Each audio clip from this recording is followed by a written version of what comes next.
Good morning. How are y'all doing? There's a few ripples of happiness there.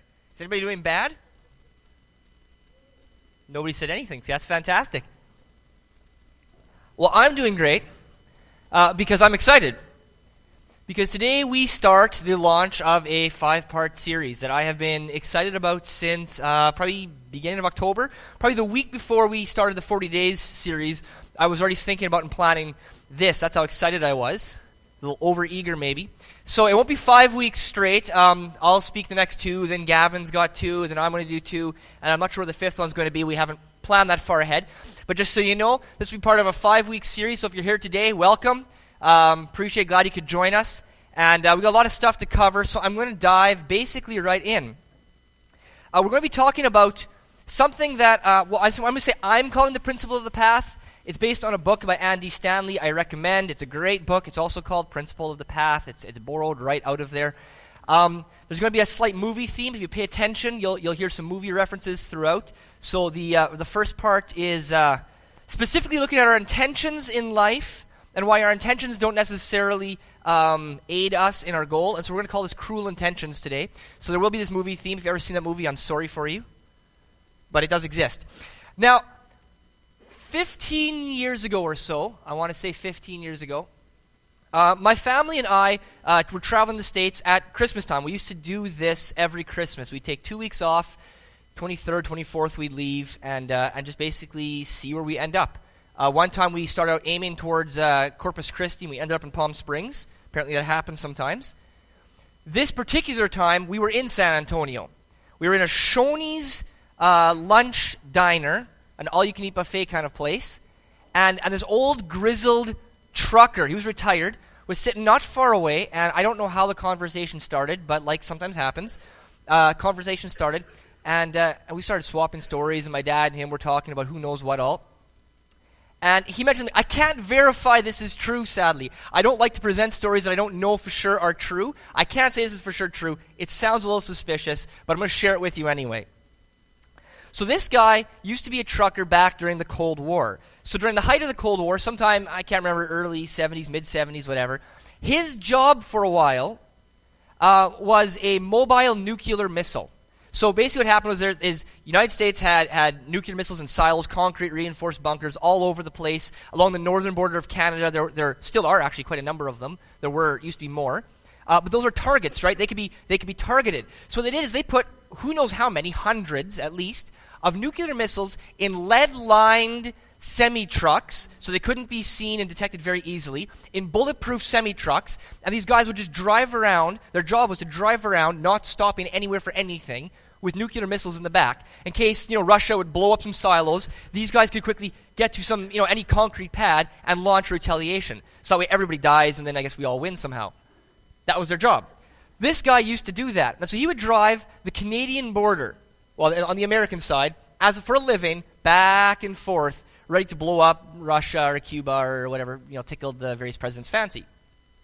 So, one day, he's tired, it's late, and he's in a different part than, I guess he must have been reassigned, or I don't know what. He wasn't familiar with the part he was driving, and he's driving around, and none of the road signs were quite making sense, so he kind of violates protocol, because this is the days before GPS, and he wasn't allowed to, stop with DOT or whatever.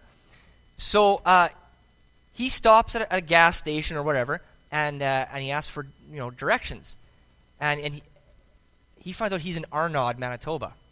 Somewhere along the way in the middle of the night, he had crossed an unmarked border crossing, and he'd been driving around Canada. So for at least 25 minutes, Canada was a nuclear-armed country. I don't know if you ever knew that. We had a nuclear missile in our possession. We didn't do anything with it. Of course, he didn't tell anybody what he was doing or why he was there. He turned around and he heads back across the border, and the story ends, right? Now, here's my question. I don't know if this guy was smart or dumb. I don't know if he was a Christian or not. I don't know. Well, I can guess he might not have been the smartest guy because he ended up in Arnaud. But I don't know what kind of religion he was a part of. I don't know anything about this guy. All I know is no matter who the driver was, if you're driving on the 217 north of Dominion City, you end up in Arnaud. Not because you're smart or dumb or white or black or old or young, but because that's where the 217 goes.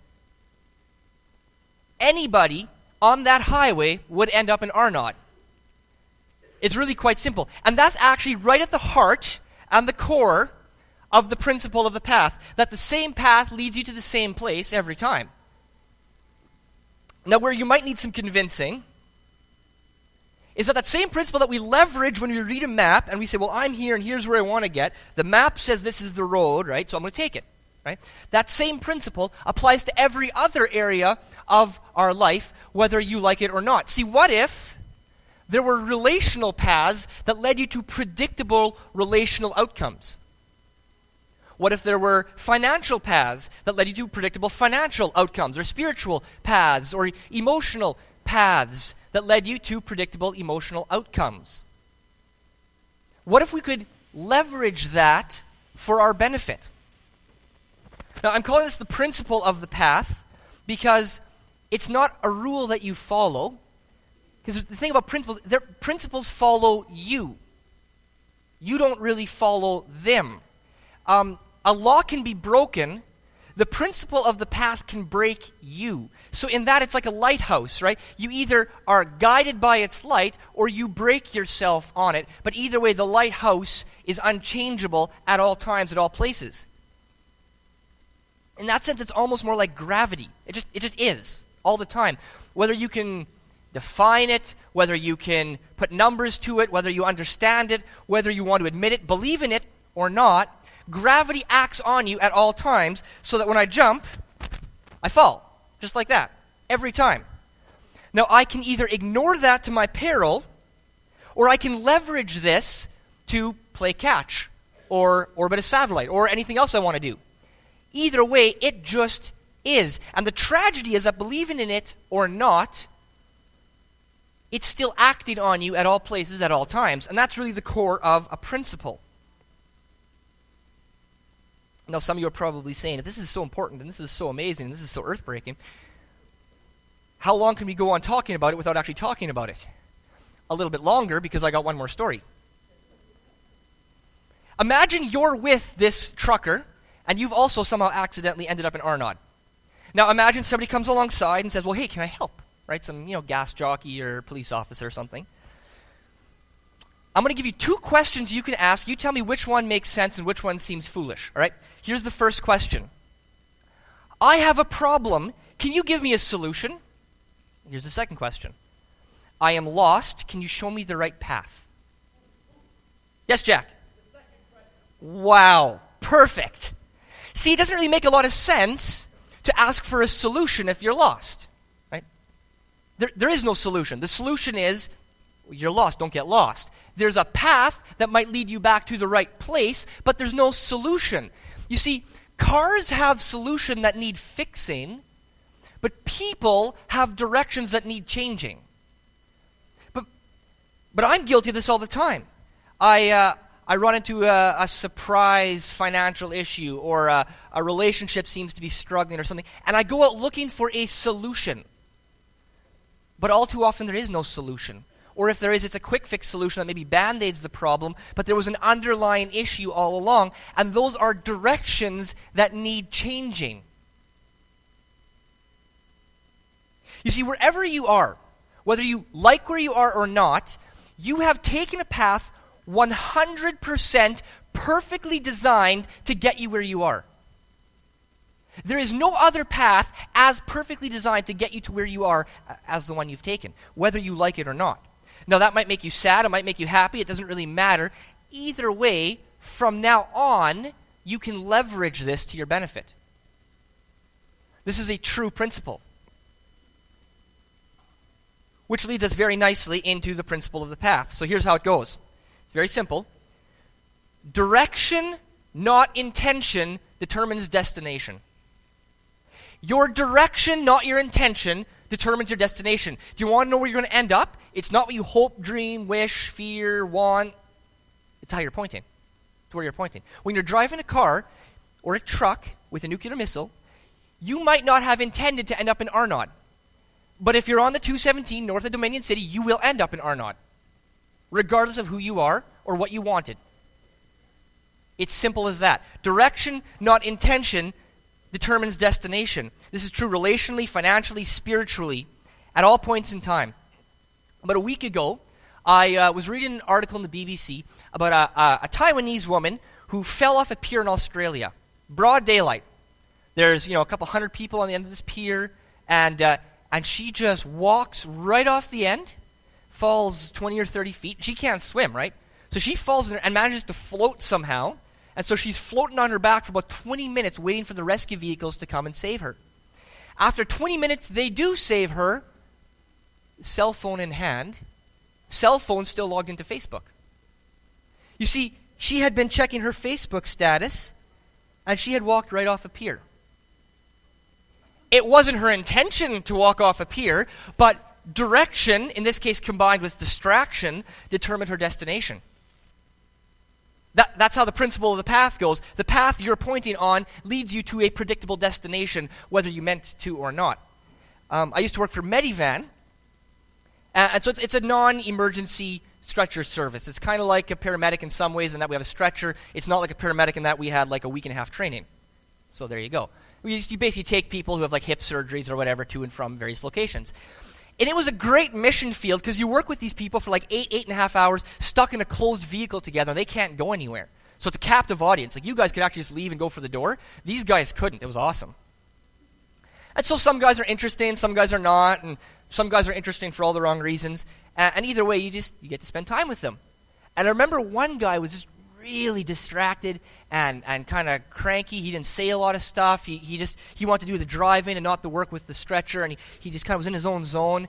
And about 3/4 or 2/3 of the way through the shift, then he also got a phone call. And I heard some interesting words going on that phone call. Wasn't really listening.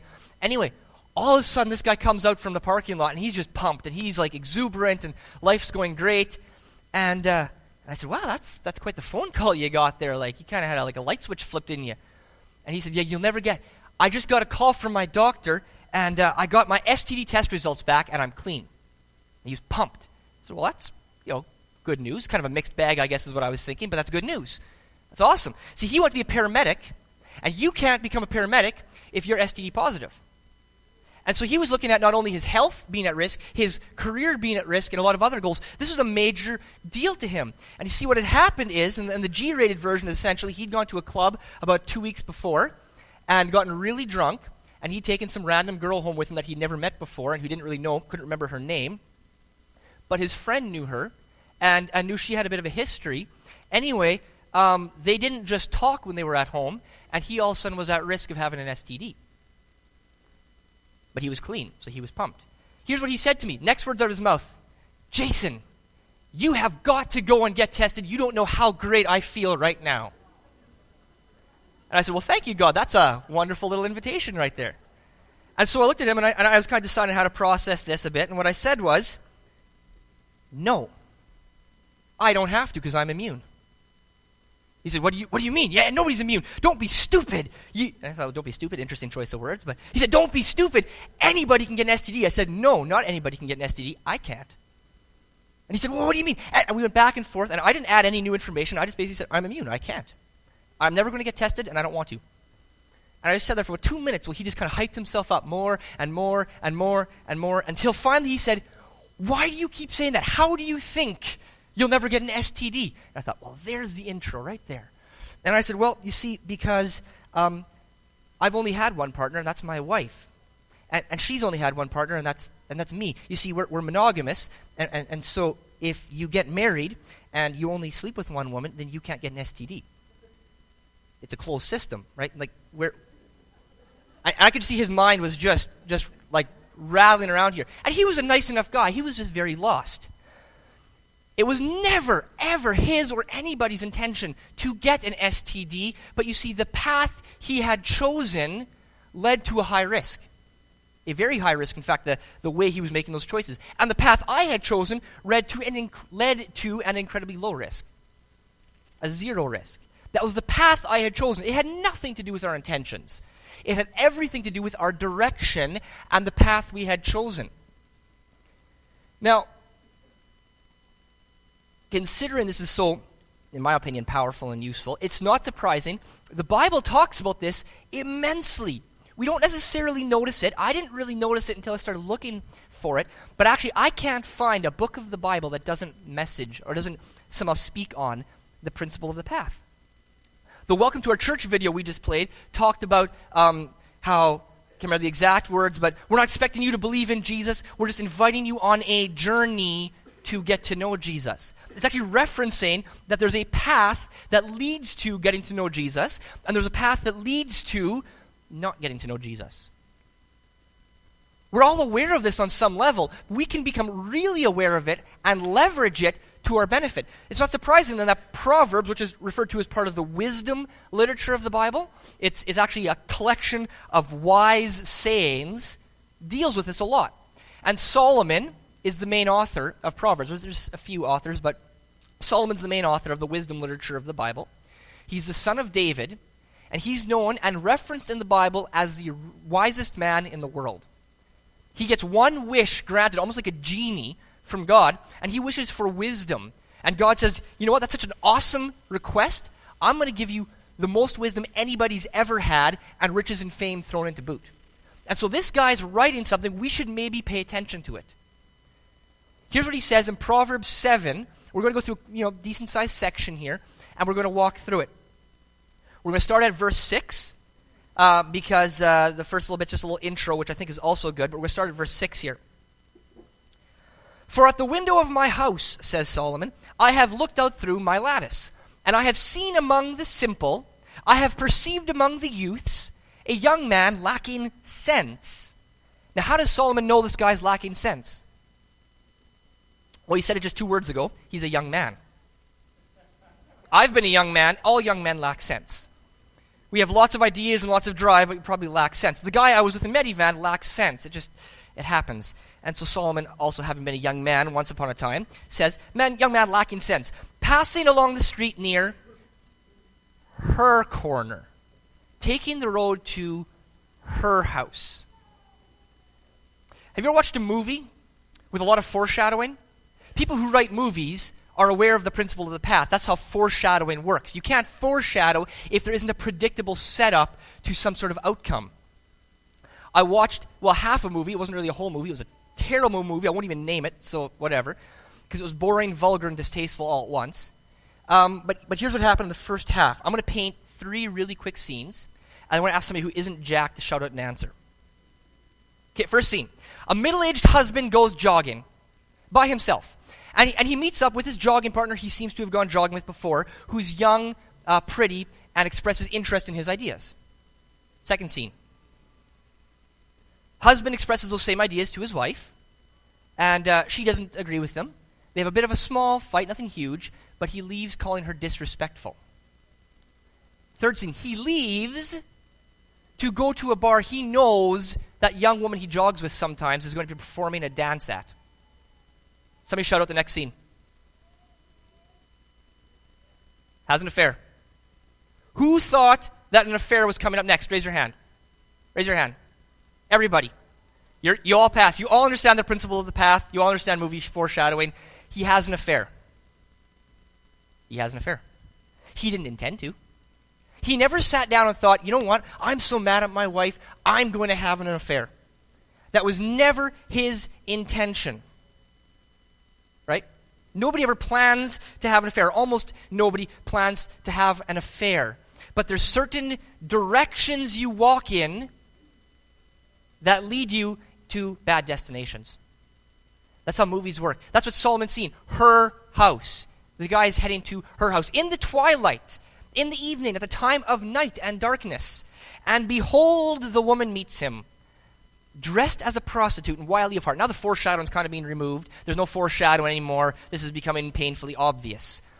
She is loud and wayward. Her feet do not stay at home, except that she is home right now. In fact, he's heading to her house. So that's not talking about a literal, her feet do not stay at her house. Solomon's talking about a path. Her feet walk on a path that leads her to other people's houses, so to speak. Do you see? Some of you here are actually painfully aware that there are paths that lead you home, and there are paths that do not lead you home. And maybe we're not talking about adultery. Maybe we're talking about addiction, or we're talking about deception, or who knows what we're talking about. But some of you here are painfully aware there are paths that lead you home, and there are paths that lead you not home, we'll say.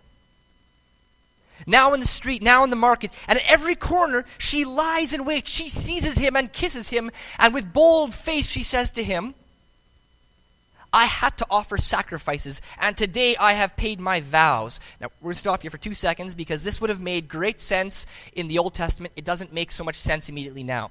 Here's what she's saying. I have this sin bucket, and I went before God, and I emptied it out. I emptied out my sin bucket, and I'm ready to refill it.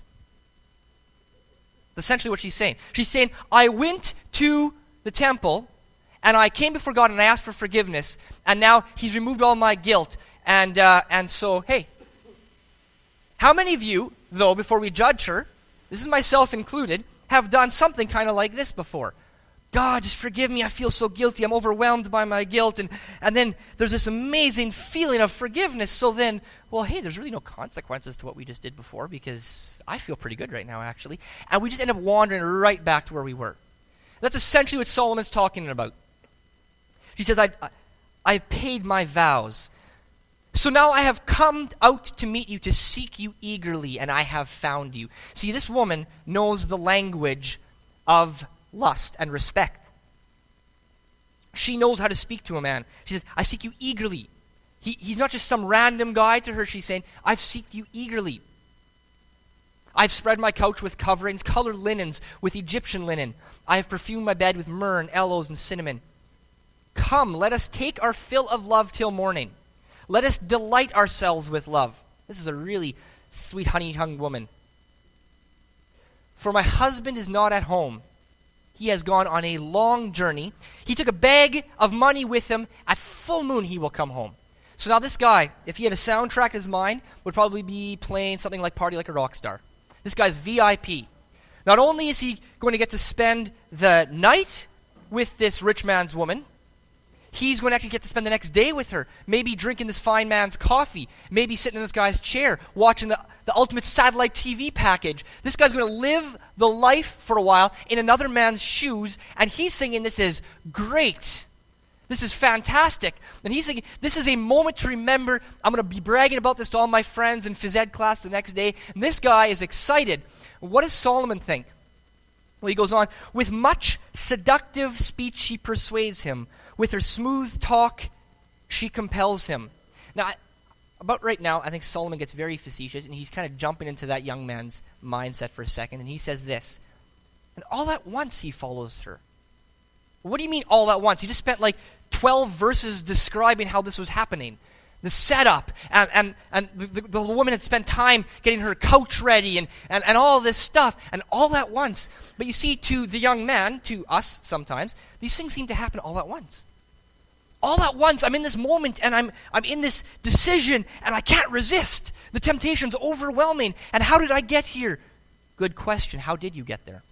That's kind of what Solomon's saying. He's saying, look at all the setup. You see, for that Taiwanese woman who fell off the pier, although the fall was surprising, there was nothing surprising about her fall.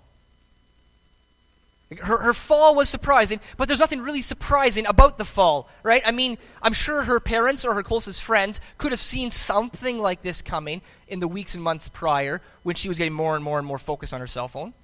I'm sure somebody has said to her somewhere along the way, if you're so focused on your phone in front of your face, you don't see what's going on. You might run into somebody. Nobody saw her falling off a pier, but it's not really surprising that something happened. And this is kind of what Solomon's saying here.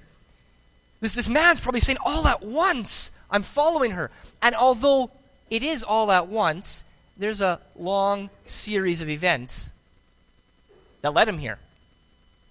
And so this guy's pretty pumped, but Solomon says he follows her as an ox goes to the slaughter, or a stag is caught fast till an arrow pierces its liver. This is graphic. As a bird rushes into a snare, he does not know that it will cost him his life. See, this guy's hearing Party Like a Rock Star, and Solomon's hearing the theme music from Jaws. He's seeing this as a life-changing, life-altering, life-wrecking moment. And I'm sure if you talk to the guy would say, no. This is just an opportunity. This is an event. This is a one-time opportunity in my life. And Solomon's saying it's not an opportunity, it's a path. See, these isolated, disconnected events are really landmarks on a path. Any road you've taken a few times, you probably have a few landmarks. So that barn, that intersection, that you're aware that these are all connected in that they all are things along a path, leading you somewhere. And Solomon's seeing where it leads, and this guy's only seeing the next intersection. Now, this guy's probably thinking, but Solomon, you don't understand. I've never felt this way before. Never. I'm the only guy who's never felt this way before. And Solomon just kind of bashes that aside, and he says, many are the victims she has brought down. Her slain are a mighty throng. You might have never felt this way before, but you're like the 1 billionth guy to have never felt this way before. This isn't all that uncommon, actually. This wild, passionate, lustful love. It happens. Especially if you do all of the things I just mentioned and you find yourself in these situations. And this isn't just about adultery and lust, by the way. This is about a lot of things, as I mentioned before, anything from deception and addiction to simply not graduating because you didn't study, to a whole bunch of things. You get yourself in these positions, and then you're hoping that quick prayer will get you 20% extra on the test. And Solomon finishes off saying, her house is a highway to the grave. There's your path language right there. It's a highway to the grave, leading down to the chambers of death. It's not a one-time event. It's a path that leads you somewhere. So, I want to run a couple of ideas by you. We're going to kind of make this a bit more abstract, and I will see what pops into your mind. A single woman wants to meet and marry a great Christian guy who treats her right, and then dates whoever asks her out as long as he's cute. A single guy says that he wants deep intimacy with a wife one day. Then he practices with every girl he dates. A married woman says she wants to have a deep, abiding relationship with her husband, but then makes her kid her top priority always. A young Christian says, I want to know God's plans for my life. But then sleeps in and reads only current event news and the occasional blog, making no time for devotionals and Bible reading or quiet time. A man says he wants to invest the latter part of his life in his grandchildren, but then never invests in his health. Or newlyweds who determine to be debt-free by 40. And then continue to live a life of leveraged assets and credit beyond their means. See, these are all people who had wonderful intentions, but then every step they took after that didn't seem to mirror those intentions at all, and it's the direction, not the intention, that will determine their destination. Nobody intends to go bankrupt, or to be morally bankrupt, or to shatter relationship after relationship, or to lose friends, or to estrange themselves from parents, or to push kids away, or to fail school. Nobody intends these things, but these are directions, some of which we've all followed. Because it's your direction, not your intention, that determines your destination. Solomon sees it. See, he's up. He's up on his window, and he's looking down. And isn't that a great metaphor? When we're up looking down at people moving, we have these, we all can see it coming. How can this guy not see it coming? He's not studying. He's out with his friends every night. Then the big exam comes, the SAT or whatever, and the guy flunks. And we're like, well, we all saw it coming. But we never apply it to ourselves, do we? Because we always have these great reasons, these great excuses. No, but you don't understand. I never felt this way before. Right? It's always special cases for us, but we can always all see it coming for everybody else. But God's saying, I put things like gravity in here, principles that are true always for all people, because I want to show you predictable outcomes come from predictable choices. Right? And then you're going to say, what about forgiveness? Isn't God a God of forgiveness? Absolutely. 100% he's a God of forgiveness. Here's the deal. Forgiveness takes away our guilt. It doesn't take away our consequences. Forgiveness takes away our guilt. It doesn't take away those consequences. And some of you, some of us, and myself included, are living with consequences from choices we made in the past. that we're forgiven of. 100% forgiven of. God has blotted them out. He does not hold them against us. And yet here we are living with those consequences daily because God has set up predictable consequences from predictable choices to help guide us on a path to get to know him. And this is what Solomon is trying to warn us out. So Solomon ends talking about, now, sons, listen to me and be attentive to the words of my mouth. Let not your heart turn aside to her ways. Do not stray into her paths. He warns you, it's predictable. It's not rocket science. Now, are there disconnects in your life? Is there alignment between your intentions and your directions? Do you know the destination, the direction you're heads in? Have you thought about this? Are you making deliberate choices, or are you kind of following the whims of whatever happens around you? Because we get ourselves into these situations with nearly overwhelming decisions being pushed on us. If we haven't made our decisions prior, it's going to be very hard to think things through in the moment, in that high-pressure moment. Have you ever been kind of almost bullied by a boss to make an immoral decision? Or caught in a lustful environment like this guy or the guy that I worked with in a Medivan was caught in? Or have you ever been in a situation where it was almost impossible to think clearly? I have. Many times I've been glad I made my decisions earlier. And sometimes I have been very unhappy I hadn't made my decisions earlier. And I'm living with some of those consequences. Because it's our direction, not our intention, that determines your destination. Now, we're going to spend a couple more days going into this, unpacking this, seeing how we can leverage this properly. But I want to leave you guys with a challenge. It's a really simple challenge. Go home and take 5 minutes, literally 5 minutes, in the shower, wherever. Just take 5 minutes this week. It's a really simple challenge. And ask yourself, does my direction of my life line up with my intention? Yes or no? That's it. 5 minutes. It takes probably 4.5 minutes just to calm your mind from all the busyness of all the things that are trying to intrude, and probably only half a minute to ask yourself that question. Does my direction line up with my intention? Yes or no? And we'll come back next week, and we'll talk about it from there. It's really that simple. Now, I'm going to close in prayer before we send you out the door, and I'd like to invite the worship band to come up as well. I'd like you to bow your heads with me. Heavenly Father, thank you that you have put in our lives these principles that allow us to navigate our life reliably. Lord, we're aware we'd be lost without maps in real life, and God, I ask that you would draw upon us a deeper awareness of how lost we'd be without those maps in our spiritual, emotional, and intellectual lives.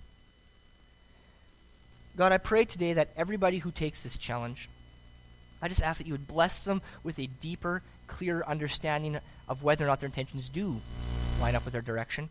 And God, I ask that if it doesn't, you'd bring them mercy and peace in that moment, that they wouldn't feel ridden with guilt, Lord, but that they would feel a chance, a hope to change their paths and follow a new direction.